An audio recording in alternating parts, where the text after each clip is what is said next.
Good morning, ladies and gentlemen. This is your host, Sandeep Pednekar, and you're watching One Universe, the show based on the non-profit One Universe that fosters positivity through the promotion of love, peace, and harmony.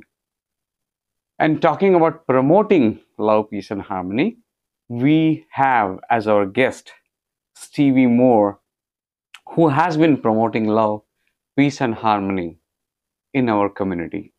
The trials and tribulations that he has gone through in his life is what we will be talking about, and how he overcame all of these things with his everything that he has put, he and his wife, and started a wonderful organization. But to begin with, welcome to the show. Welcome. Glad to be here, and And always glad to see you. yes, sir, thank you. I love seeing you and meeting you wherever we do good things.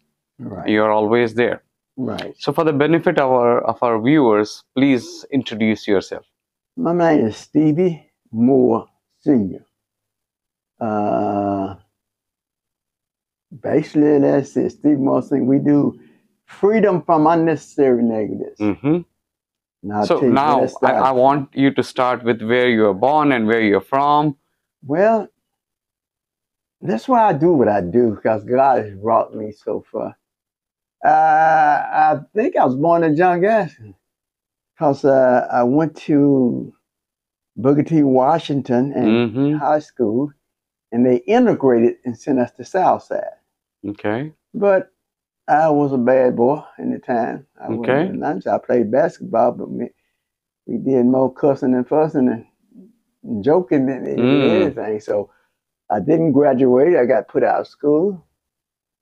And after I got put out of school, and this is what I talk about, men need to be present. I remember back in my days when my mother kept saying, boy, you come back, I was 16, 17, you come back to this house drunk again, you won't get in. But all I'm naked to his porch, and every next day I'd be on the couch. As a mother, I learned from that time, mothers got agape love. They'll get on you, but that's my baby. Get there. I mean, you can see it on TV that I don't care what our young men do. Mom gonna say, he's a sweet kid. That's my baby. And I used to didn't understand it till I got in that Bible. And God revealed a lot of things to me. And I teach now where I used to serve time at. I served time in 3 penitentiaries. And now God has blessed me to teach there and try to keep young men from going through what I had to go through. Because I stayed out in the street, and I like the men to understand something. God didn't make us bad. The street turned us bad. The situation that you are in, the situation, the surrounding, the neighborhood that you are brought up in, turns you from a good person to a bad person. And see, I'm an old ex-pimp, ex-drug dealer, but I wasn't born to be no drug dealer, no pimp. And so many of us get it wrong, like that's what we was made to do. No, it wasn't. That's what we became after the neighborhood we was in. The neighborhood was teaching me. And so, no, daddy said, stop, boy. Mama said, stop, but she's still mama baby. And so basically, there has to be a father figure. Yeah, men are missing. In our communities, yeah. Yeah, see, God made Adam, and he told him, he didn't assign Eve to do nothing. He assigned Eve for a helpmate. He gave Adam the control. Adam named everything we got. He said, you owe your family, you love your wife, one wife, and they'll father you. But that's gone now. There's no man. And one thing about it, about me being in jail, understanding, working in the system, still working in the system. You just started 201 Popular. You go out to the Penal Farm, go across back to the women's building, go out the street to state building. You can count almost 10,000, 12,000 if you go all the way up to Whiteville in jail. So each guy in jail got 2 or more children. So let's just take 12,000. That's a round number. It might be off, not exact, but if you take 12,000 men, that's 24,000 children out here that don't have no male figure. And so they just wondering why mama try to raise them, mama got to work, mama got to do everything. And then I tell men in my class, stop putting it on women. I said, because I'm going to tell y'all one. And they want to ask me why I take up women. I said, I'm going to tell y'all something. I'm standing here for y'all, but I ain't no test tube baby. A woman had me. And I said, a woman had y'all too. Y'all might be in jail, but you wouldn't have been in jail because you wouldn't have been in the world if it wasn't for a woman. And then I take him around and ask him, your mama B? Your mama H? Why you treat women like that? No, my mama cool, Mr. Mo. Yeah, but why you look at the other women and put them down in the toilet like that? Because men are missing. If you think about 20,000 young people in this area don't have no male figure, don't have nothing. They just run the street and they answer for one another. And whatever that neighborhood is doing, that's what the rest of them doing. Yeah. Back in 70, 05, somewhere around there, I was told Nashville Penitentiary, I wouldn't live to get 30 years old. I done made a 43-year lie to them because I'm sure 73. So I didn't accept it. And one good thing about going to jail, you get time to start reading that Bible. You ain't gonna read it if you got in the street, you ain't studying it. But I had plenty of time, and I met a young man that saved my life. He been dead 26 years. I can't see his picture from here, but he's up on that wall, Reverend T.M. Henderson. He told me one day, he said, boy, if you work half as hard for Jesus as you do the devil, you'll be a hell of a warrior. And yeah, but I still got a red bone I want to see. And I thought it was fun. And he just laughed. But he took me out. And he took me to his church, Mount Pleasant Missionary Baptist Church. I'm still there. Been 40 years since I got out of jail in the 80s. Wow. Okay. So I want to tell to our listeners that when you mentioned 201 Poplar, because our viewers are from different parts of the world. Right. So I want to tell them that in Memphis, Tennessee, 201 Poplar is the place, the building where it used to be the head of the police department, and it's also the jail. So when you say 201 Poplar, boom, I had to go to 201 Poplar, which means, oh, it could be for either a traffic ticket, or he was put in jail, or he is going to meet some of the police officials and also the district attorney in that building. So that is what 201 Poplar is. You also mentioned Booker T. Washington. That's a reputed school here. Yes. And there are some things. Now, one thing I also want to highlight is that you and I work on similar things, some of the similar things. We served on the Law Enforcement Review Board for the city of Memphis. Right. Who would have thought I could serve on Law Enforcement Board? Right. I think exactly. I stopped counting. I got over 16 felony convictions and 5 DUI. Throw up on the floor. But I met a man. Yeah. I met a man that gave me a chance. And if we can get out, I can bet you, out of all these young men that we complain about, or women, because now women are growing in crime too, they don't know the Lord.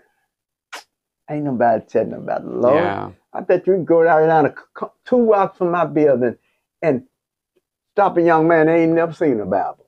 Don't know nothing about the Bible. And so we could always holler, why they ain't crying? They're not getting no guidance. They're not, nobody's telling them about the Lord. We can't live without God. And that's just me. God has brought me from shots, head bust open, arm almost had to be cut off, but they still here. Wow. And it's bald, but it's got a hole, but it still works. Wow. Been ambushed with shotgun. And, oh my goodness. And years passing, but I'm still here. Yeah, thank God for that. And thank God. And and now when I see I've been to. I'm friends now with just about every judge downtown. Yeah. And God has put me. Matter of fact, when I got out, since I got out of jail, they had me to teach when I was serving time in the Pentaphone in jail east. And so when I got out, they called me back to teach. So I teach at the places where I did time at. And try to, and have a lot of men to get out and tell me, Mr. Moore, I remember what you said. I ain't been back to jail since. So we got to teach. That's nice. That's nice. We got to teach and give back. I didn't know how old I was going to get when I was in jail. I was like everybody else. We MF and that's how everybody was. You're right, right, You right, know, yeah. and so, but I didn't understand one thing I learned, the greatness of women, female. And that's the reason I tell them all the time about me. They wasn't born by no, I'm not a test tube baby. A woman had me. And I tease the guys, I said, man, you can't hold a turd in your butt for 9 seconds. You got to go bury them. I said, think about a woman have to carry you for 9 months. So that's when I went to understand about women more. That's when you hear women on TV, they, oh, my son. And I used to get mad, but I had one woman call me last year and said, Mr. Moshe, you tell me they treat my son so wrong. And he didn't shoot him but 2 times. What? Now, in the past, I would have said crazy. But now I understand. She carried that baby 9 months. Yeah. A mother's love is different. It's different from ours. Yeah. But now I want to us to go back into your past.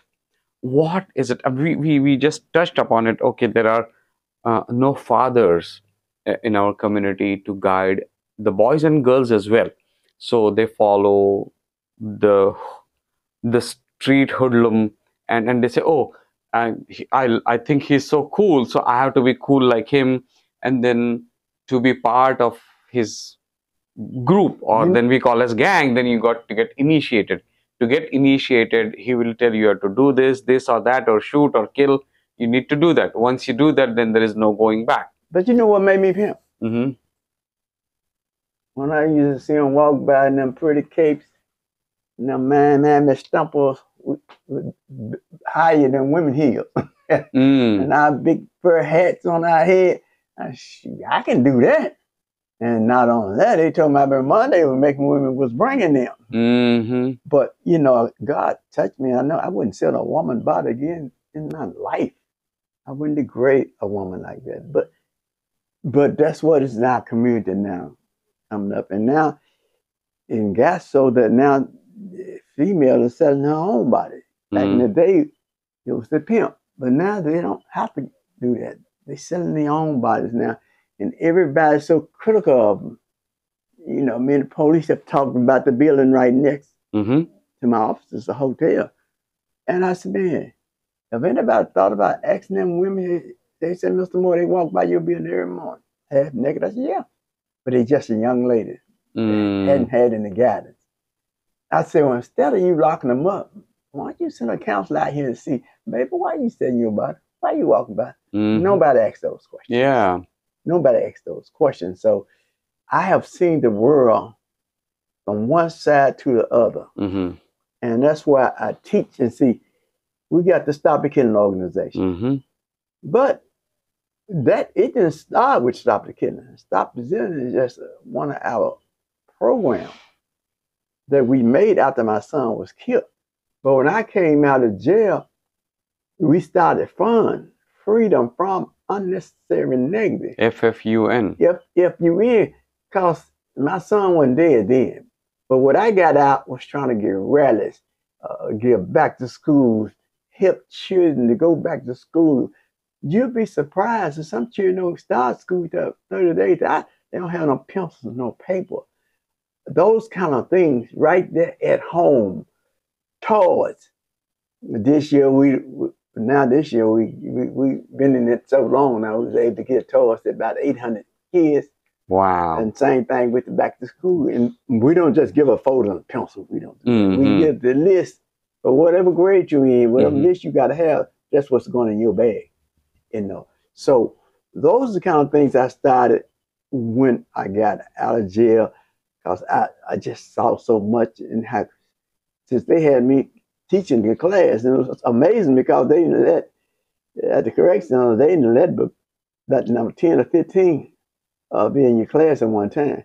Shoot, for I got started, they let him have as many as he want. I had 40, 50 guys. I still got the pictures in my class because I was talking to them, not at them. I learned that a long time. I'll never tell a man, excuse me, I'll never tell a man to pull his pants up. Because I'm talking at him then. I'm attacking him. And he's going to tell me, you're going to get your old out my face. These my pants. But what I do, I say, man, why you got your pants down? And I threw it on him. Oh, man, I lost my belt. Oh, they ain't really that low. But see, if I tell him that, pull him up, I'm attacking him. But I ask him why, I'm beginning to be his friend. Because we started dialogue. Now, oh, man, do you want me to go buy you a belt? Yeah, last one I had, I broke it, I lost it. You just go get all those kind of things. But then you get a relationship, be able to talk to him instead of coming back. Like, I didn't have people telling me what to do all their life. Now I'm going to tell you, pull your pants up. You better get out of my face, leave my pants. So those are the kind of things that I learned about doing time and seeing. When I was in penitentiary up in Nashville, I was scared to go out in the yard. Because back in the days, you didn't have nothing but the guards walk across the top walk with the shotgun. And if a fight broke out, man, they don't never come down till one of y'all almost dead. Then they come, bring it up. Somebody already been broke up. Yeah. So I said, I started playing. Staying in class, they didn't know how to play a trumpet. I said, yeah, sure do. I went to music school. I started down anything. I really was scared. I weighed about 135. And when you first come into here, ooh, look at that little skinny one. Ooh, 85. I'm gonna get that. That's gonna be mine. That's gonna be mine. And oh my goodness. Yeah. That's scary. Yes. And you got a lot of guys go to jail. Well, maybe not so much now, but when you're in jail, that night, that pillow over your head, you shed some tears. You cry. Now, that's how it used to be 30, 40 years ago. It might not be like that now because they've been taught the other ways. And I can do what I want to do. I don't care. I ain't scared of you. Lock me in the hole and all that stuff. But I want to tell the community something. Two things they ain't going to take from you in jail. Yeah, commissary. Y'all know what commissary is? Commissary when you go and buy your potato chip and thing. And they ain't gonna take your phone call. Why? Both of them they make money off of.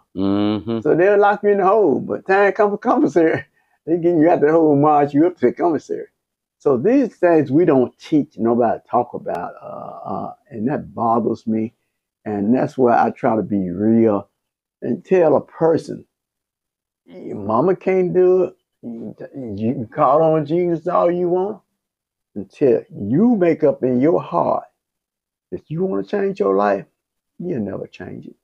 You got to make up your mind. And then God will step in. Oh, you take one step, he'll take two. But you got to make up your mind. You're going to change. And I know because I did it. And that's how I became. And I thought I was doing all this good and work. I've been out of jail about 20 years. And then 20 years later, I get the call at 3 o'clock in the morning. My son shot in the head with an AK-47 assault rifle. And when was this? I got out in 83. This was 2003. Because 23 was the 20-year anniversary of his death. I'm so sorry. And bullet went through here and tore half his head off. Oh, God. So that's when we came up with Stop the Killing. And how old was he then? 23. He was 23. He's identical twin. That is his brother's arm. And what I got out of that, I screened out to Stop the Killing, put out the signs and bed to community. Sometimes people say it ain't doing no good. That's all right. It's doing some good to me. Because I'm tired. I've been to over, since I went to my son's funeral 20 years ago, I've been over to 100 funerals. From 2 years old, from Claiborne home to 3 years old. I went to the first death in this city this year. And that was,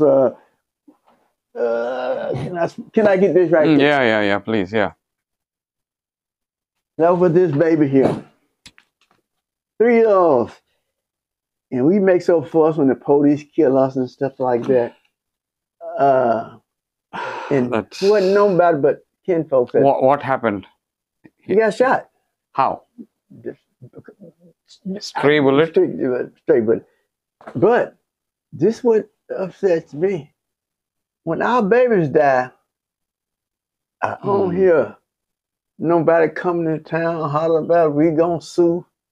I don't hear us hollering about stop killing. I don't hear us hollering about enough's enough. We don't say nothing. We're silent when our children get killed. Too silent.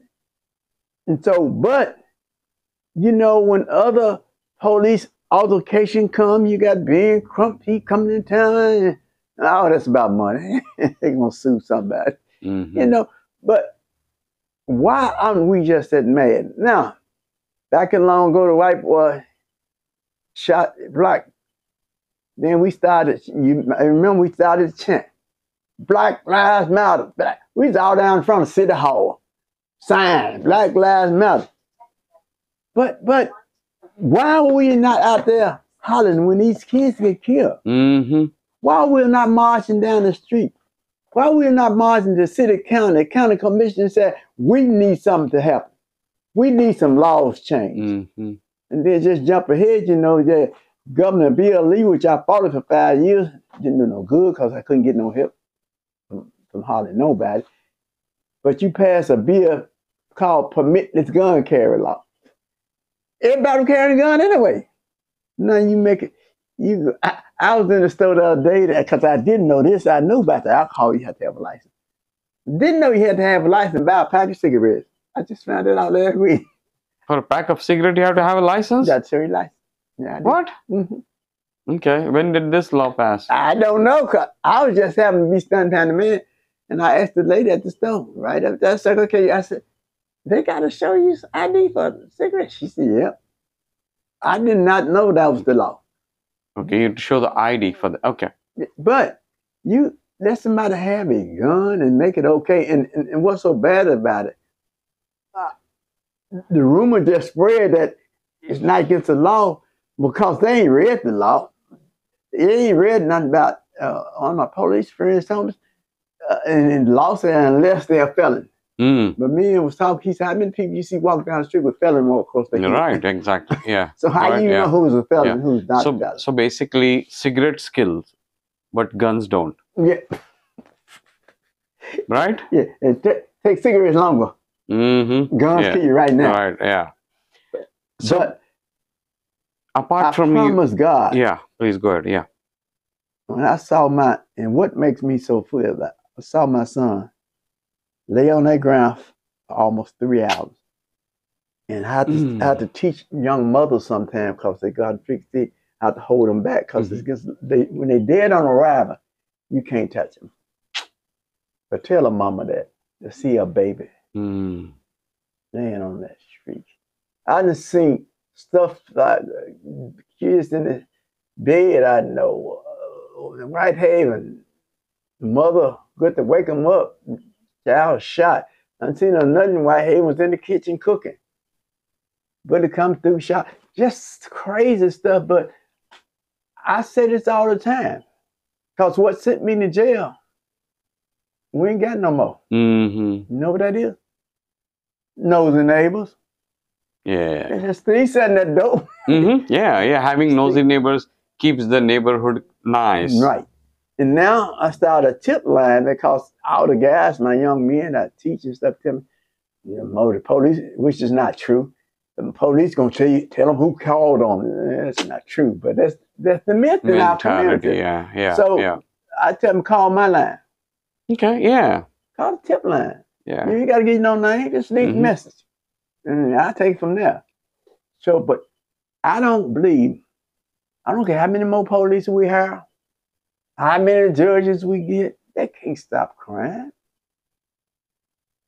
They're not there. They don't live in our neighborhood. We got to call them.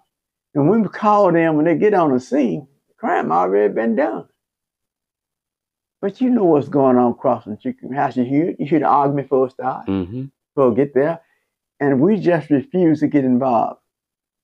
I was telling the county commission that, hey, we need to help. Go, just start back. When I started getting this, I had a businessman help me started killing a bus sign. I started getting so many calls, but it takes funding to do that kind of stuff. I didn't have funding to keep it up, but I know it works. We ought to have Bill Moore. Enough's enough. We ought to have that kind of stuff. We are tired. Something, I don't know. If I could stop the killing, I would have stopped it 20 years ago. Yeah. But we together, I believe we can. I just had a thing Saturday. You was here, and that trying to get all these community partners come together. Yeah, and we were talking about not just to talk, but to actually do something. Do something. Come on, let's do it together, y'all. Or let's beg for funding as a team, not just one by one, because unfortunately they ain't gonna give us the money. Right. They throw us some change, 4,000 or 5,000. Yeah. One of my buddies, he got called to county commissioner, gonna give him 2,500, and I just kind of laughed. Ain't nothing I can do to help you, doc. But if we speak at a time, because there's power in numbers. True, very true. Yeah, we need to come together, and one of my goals is to promote what good you do, what you're doing for the community. I have seen it firsthand. I have seen you involved in so many things in the community, and you promote all good things. And I want to say that what we have talked about today, we said about we are just scratched the surface, but now we have not even scratched the surface. No, I haven't scratched it. Right? So there's a whole lot more that we need to talk about, but a whole lot more than that needs to be done, actually. So what I want to say is that we are going to have you on our show few more times. Well, I want to be whatever you ask me, I'm doing. Yes, sir. Yes. Thank you for that. The fact is that you are a doer. You're not a talker. Yes, you walk the walk. And I want to see to it that our listeners know, because what happens is that I want them to get motivated from cities all over the world where our viewers are. I want them to be motivated with Stevie Moore and do what they can in their cities. What positive things that they can do, I want them to learn from you. And let us stop following the system. Let's get creative. Every community is different. But if you're doing something in your community, I join you, I'm doing something in my community, you join me, then we're affecting the community. When I even do law enforcement, and why I do that, I've been doing this about 7 or 8 years. I feed law enforcement and first responders. I got the fire department across the street from my building. And at first I said we were going to feed the law enforcement. And one of the firemen came over and said, "Mr. Moore, you forgot about us?" I said, "You right." Yeah, we trying to save people too. I said, now I call it law enforcement and first responders. Yeah. you know, so, and what I do when I do it, I got a felony program. And my young men that come in and out, I keep boxes of candy and chips around because it's just showing love. Yeah. I told a woman one day when we met, she said, "Don't stop getting them kids all that candy." I said, "Okay, when you first started coding, that little knucklehead when Valentine came, what did you want? A box of candy." Because candy just shows love. Oh yeah, it sure does. That's what we are missing. If we started showing love for one another, we get mad, get arguing and stuff. One thing we didn't do in pimping, I could trade 100 pounds of dope with a handshake. Wow. It was just it was just that different. Yeah. Now they'll shoot somebody a joint, a blunt. Yeah. So that's so we don't have, and I keep saying, man, I mentioned last year, I said, let's do rid of Father's Day. You know what? Let's call it Men's Day. Mm. I gotta be a father to more than just my children. Mm-hmm. I gotta be the little boy and little girl daddy. I gotta say, come here and give me a hug. Yeah. I gotta pick them up and swing. Come here and get this bag of candy. Mm-hmm. We gotta sell more love, because if I put that love in them, they'll grow up selling that love too. Mm-hmm. And I know how my life got messed. I was on a basketball team at Southside High School. Okay. First strings. All right. Okay. But when I leave, I was on everything else. Mm-hmm. No. So God has blessed me so much. Man, I got my diploma in jail. Don't know where they bought the paper up and gave it to me. I don't know where it's at, because I wasn't studying. You know, I was just doing that to get some extra time dismissed. But we don't have that. They took prayer out of school. Ain't no prayer in jail no more. Mm-hmm. And when I was in jail, you had to say prayer. Mm. You had a certain time to see it. Yeah. But thing is, son, I just sent out a cry to the community. We can turn this crime around. Because all we got doing is pointing the finger. When I ask you, what are you doing? Stop pointing the finger. Oh, the police didn't get in town. Why did the police have to come? Mm-hmm. In the first place, yeah. So, the judge unfair. Why you had to go in front of him? I've been out 40 years. I ain't had no police. I tell them all the time now. I used to run from the police. Now I run with them. You know why? Because I couldn't outrun them. They kept catching me every time. That's nice. And I said, funny, but yeah. Yeah, I know. I'm going to get to be their buddy. Because the helicopter catch you or something to catch you. But I just beg the community, especially in Memphis, Tennessee, and the Chevy County government, just let's come out, y'all. Let's help. Let's put up some signs. Enough. Let's get the attention, because we don't move until the attention span. Mm. We got to get the thought. All we doing is sitting back. Oh, it's so bad out there. And then the media, they're going to catch it. Bad boy. Well, they don't catch that good little boys at school. They like to take it. And I understand the media. They going to run and take everything back because it's good publicity. Yeah. But people see it and everybody go, oh, my God. Then the mother going to come on and say, he's a sweet kid in a way. Because that mother love. That mother love. But if we would start talking, what if we stand on a corner every Saturday, a different corner like I used to do? The preacher I used to do with, he's dead now, and I've been able to put it back together. We just go Orange Mountain, Foots home, Clavin home, anywhere. And just act like them. They go to hide in their bill. I said, man, you just drink beer. Don't put that beer up. You ain't doing nothing wrong. I said, God didn't tell you can't drink no beer. And then the houses at that time, there was a veranda on the front of the house. Now the houses are built different. You sit only inside. You don't see anybody coming and going on the street. You don't say hi to your neighbors. You don't even know. You don't even know your next door neighbor. Right? So our society has changed a whole lot. And I know the times. Now here, I know this office we are in right now, you said we are firefighters right across the street. But here you have a very big office with a nice place for events and all. We have a stage and all that, which we had last time. Right. So anybody who has not seen it, please go and visit FFUN, Freedom from Unnecessary Negatives video that we have uploaded, where we had also the district attorney. On my Facebook, and you can.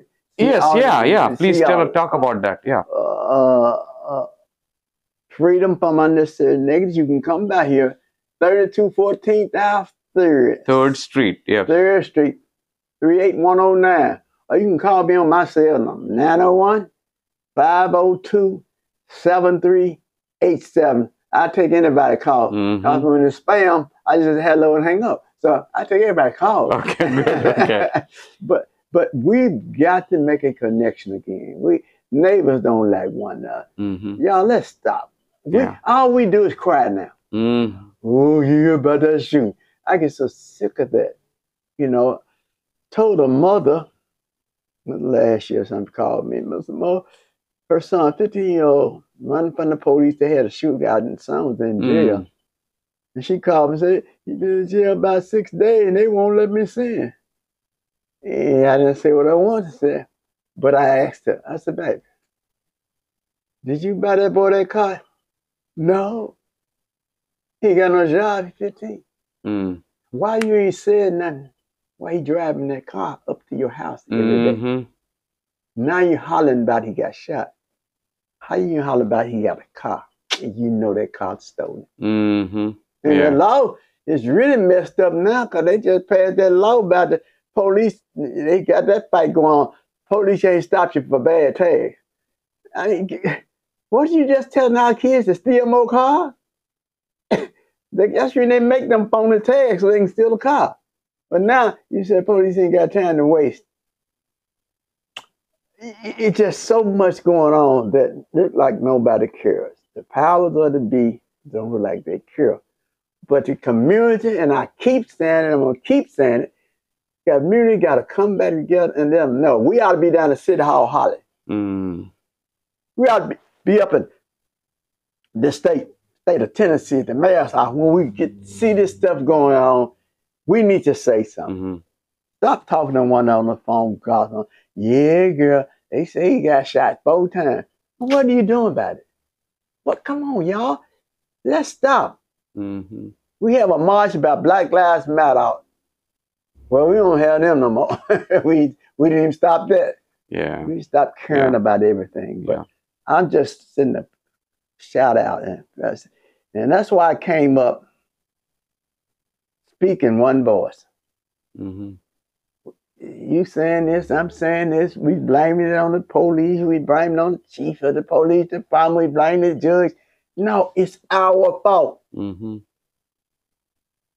We as a community. Where I stay, I've been staying about the house when I got out of jail now. I raised all the little boys. And you know what that do in the neighborhood do? I can go in my house at night and leave the key in the door.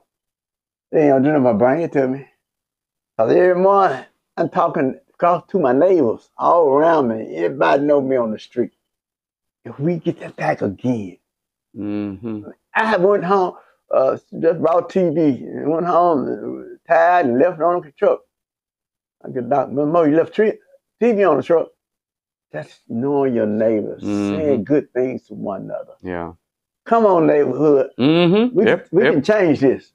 Yes, come on, neighborhoods all over the world. All over the world. Let's change it so we can stop talking about guns and start talking about fun. Fun. So, our very good listeners, I want to say that there is so much pain. This pain, we are in Memphis, Tennessee, in the United States of America. And this is what we experience on a daily basis. Whole lot of crime. But then the fact is that crime is increasing everywhere. The thing, when we talk about promoting love, peace and harmony, promoting positivity, the fact is that if we do not talk about these things, then we will not be able to address them. So to address all of these issues, we have to understand what the problems are, define what the problems are. Once you define the problems, then you will be able to put them on paper or wherever, and then address those issues and use resources within the community, use the community as resources, to use the people, tell them, hey, you need to be part of the solution. It cannot be that, okay, we have problems in our community, but yeah, the community itself has to come together to be a part of the solution. Then we have the police force, the sheriff's department, and elected officials. So there's a whole lot, but we as people need to have that understanding. And there are some laws that we know we need to change. So if we do not vote the right candidate, then we will not be able to have the right candidates in office. Nevertheless, whoever the candidates are, no matter which party they are, it is important that we as citizens see to it that we do the right thing for the benefit of our own people. And Stevie Moore is one person who does it along with his wife. Yeah. Both of them are really good friends. I have known them for decades. Yes. I have also known your office of Union behind Yeah. Sun Marshall Studio, Street. Marshall Street. So, and so they have been working on these issues, and 40 years. only 40 years. 40 years. The problems that we have, we need to put 400 years, right? Right. That is the problem, the mountain of issues that we have. But guess what, ladies and gentlemen? We are going to be talking about those things.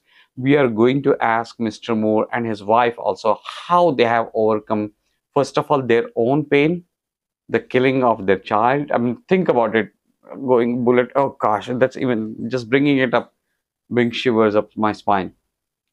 And for so many parents to go through that, the same thing is. That's what when I had to watch my son lay there, and police stopped me and said, Mr. Moore, he's gone.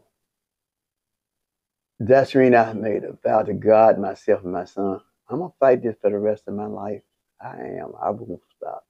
I get tired sometimes, but I just ask for a little more energy. God, give me, help my old knees and feet out. And so I can keep going. And y'all, let's reach out. My son got killed. I reached out to then Vice President Joe Biden. Mm-hmm. He responded. I reached out to Barack Obama. Mm-hmm. He responded to letters. Said they gonna fight some laws, put some more tough laws up. We gotta reach out and ask for this stuff. And they the president. Well, Barack was president, Biden was vice president. Now, 20th anniversary. I'm saying, call him back again. Mm-hmm. So what kind of law? Remind him, Right, hey, y'all say y'all gonna get tough on this. Mm-hmm. So how tough you getting? Come on, I need you. We need you. Mm-hmm. The community needs you. Right. So you see, ladies and gentlemen, a small letter can have a major impact. You can do that. But we are going to go through several different things, and we'll do, I don't know, 5-6 interviews over a period of time.